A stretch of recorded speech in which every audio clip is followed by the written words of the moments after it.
walang nakitang problema. At ang matindi pa nga ho dyan, mga kababayan, ladies and gentlemen, eto paliwanag ni Cayetano na napaka-importanting maunawaan natin. Uulitin natin yung paliwanag ni Cayetano kasi tinanong ko din ho ito. Kasi remember, kung maaalala nyo nun, ginamit ito eh. Binatikos ito. At di ba nagsimula yan doon sa Kikiam? Bakit sa Kikiam? Ang target kasi nun si Cayetano. Kasi yung sagot ni Cayetano ay hindi yung venue. Hindi yung kung hindi yung pag-organize lang nung SEA Games. Yun lang sa kanya. Kaya nga yung Kikiam kasi pagkain yun ng mga atleta na napatunayan na hindi naman pala Kikiam. Di ba? So, ito yung issue nun. Napatunayang wala din naman palang kwenta. Pakinggan natin ito ha, ulitin natin to. Ay, hindi, sorry. Ay, pangit naman ng putak. Sorry naman, siyempre. Pakinggan natin. Iparinig na lang natin. Kayo na po ang mag-analyze. Pakinggan po natin. Banat. Go ahead if you want to investigate. But I just want to put on record, mukhang misfire. Bakit? Yung sinasabi niyang infrastructure na walang bidding, first of all, the procurement law has many modes of procurement. So don't make it appear sa public na just because walang bidding, may anomalya na to. Okay. Secondly, bakit ko sinabing misfire? Hindi po sa, I'm referring... Bakit misfire? Ano ibig sabihin ng misfire? Ibig sabihin, sablay. Ibig sabihin ng misfire, yung pinutok mo, di ba? Yung target. Kesa napunta doon sa target mo, napunta doon sa puno, sablay. Ganon yung ginawa ni Matibag. Naturinga ka pa namang NBI, sablay ka pumutok. Ganon na nangyari, sablay. Bakit sablay? Diba? One, yung sinasabi niyang meron daw issue sa procurement kasi wala daw bidding. Kaya wala pong bid. Hindi huy kasi lahat ng procurement may bidding. Papaliwanag po natin yan. May mga emergency situation na hindi binibid. Kasi nga emergency. Pag binibid mo, tatagal yan. Pag emergency, halimbawa itong SEA Games, emergency to mabilisan na kailangan ma-approvean. Kaya nga kung papansinin ninyo, kanino binigay ni Tatay Digong yung responsibility ng SEA Games? Di ba kay Cayetano? Kasi may tiwala siya. At take note wala sa kanyang dadaan pera at ang bidding nasa BCDA. Kasi yung BCDA, sila yung parang in charge noong venue, lugar, nasa ilalim nila. Yung BCDA yung base nasa yung Clark, nasa BCDA yan, nasa ilalim. Ibig sabihin, jurisdiction na ng BCDA yan. Parang ganito. Ikaw, nagkaroon ka ng liga. Alam mo yung liga sa basketball, di ba? Yung mga liga-liga. Ikaw yung organizer. Pero hindi ikaw ang may-ari ng court. Ang may-ari ng court yung barangay. Halimbawa, itong barangay Poblasyon. Nasa sela, Poblasyon. Itong barangay Poblasyon, sila lang yung in charge doon sa venue, sa mga kailangan doon. Pero ang organizer, halimbawa, Banateros, nag-organize ng liga. Hindi pa pwedeng sasabihin ko o iimbestigahan ako ng NBI sasabihin, yung Banateros kumita dyan sa basketball court nila kasi pinalitan yung tapaloda, pinalitan yung mga ilaw, kumita sila dyan. Paano sila kikita? Hindi naman sila ang in charge doon. Ang in charge doon ay yung barangay Poblasyon. Nagigets nyo? Halimbawa lang po yan, ha? So, ang in charge po doon sa location, sa lahat, sa infrastructure, ay BCDA. Si Cayetano, in charge lang siya doon sa liga.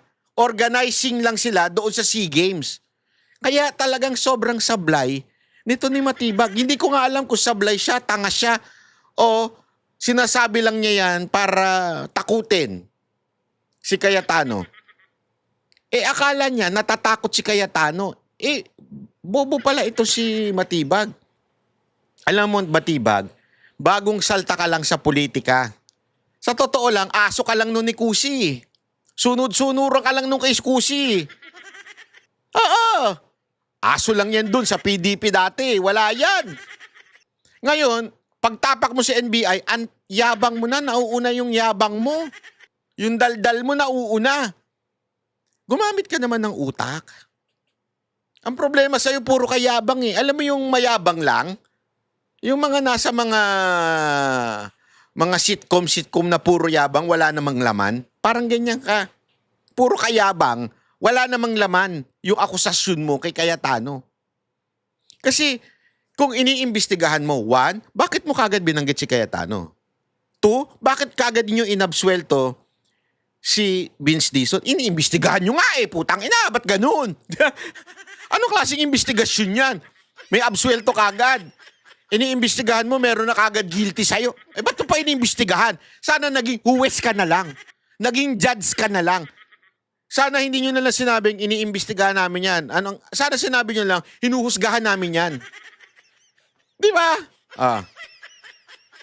Tuloy. To Director ng NBI Matibag, I had nothing to do with the infrastructure. The chairman of the committee. In fact, I had to resign from the DFA because I was running for congressman during that time. So dun sa sinasabi ni Director Matibag na may congressional insertion to fund it, it's definitely not me, because how could a non-member of the Senate or non-member of the House insert anything? Okay. Dun sa sinasabi niyang infrastructure, it was done by the BCDA. The chairman of the BCDA is one of the closest advisors of the president now. The president of the BCDA is one of the closest advisors and is a secretary now. And he said medyo kaduda tong kumpanya na nanalo walang bidding. If I'm not mistaken, it's the same company who's making the City Hall of Pasig. Nako. So, I mean, if they want to investigate, go ahead. But by mentioning the organizing committee of the SEA Games, ako po chairman nun. At paninindigan ko po na napakaganda nung nangyari doon. At kung may anomalya, ako unang magagalit. So, go ahead. But Go my ahead. point, Mr. Chairman, Make my day. Grabe yung sablay ni ano dito, no? Ni Matibag. honorable members of the court, sa prosecution. To be fair sa prosecution, at marami akong kaibigan, I've never felt any intimidation from any of you. I mean, you've continued to be either friends, or for those who are former friends but friends. I mean, I don't know if nagkamali lang ako, but on the first day, I nodded na. Ayan na po yung kanyang inulit lang natin ha. Grabe kasi alam mo, Kami ang boses ng masa, hindi natatakot. Katotohanan lang, di kami nalulunod. Walang bahid ng sismis, lahat ay totoo. Kahit sino ka pa, pag mali ka babanatan ka. Walang pinipili kulay, wala kaming kinikilingan. Basta para sa bayan, kami lalaban. Pagdama palapakan, pag mali banatan. Di matitinag, di matatakot, para sa bayan tuloy ang sigaw. Sa harap ng kamera, walang halong takot. Mga baluktot, lahat kayo'y tutumba. Ang hustisya at totoo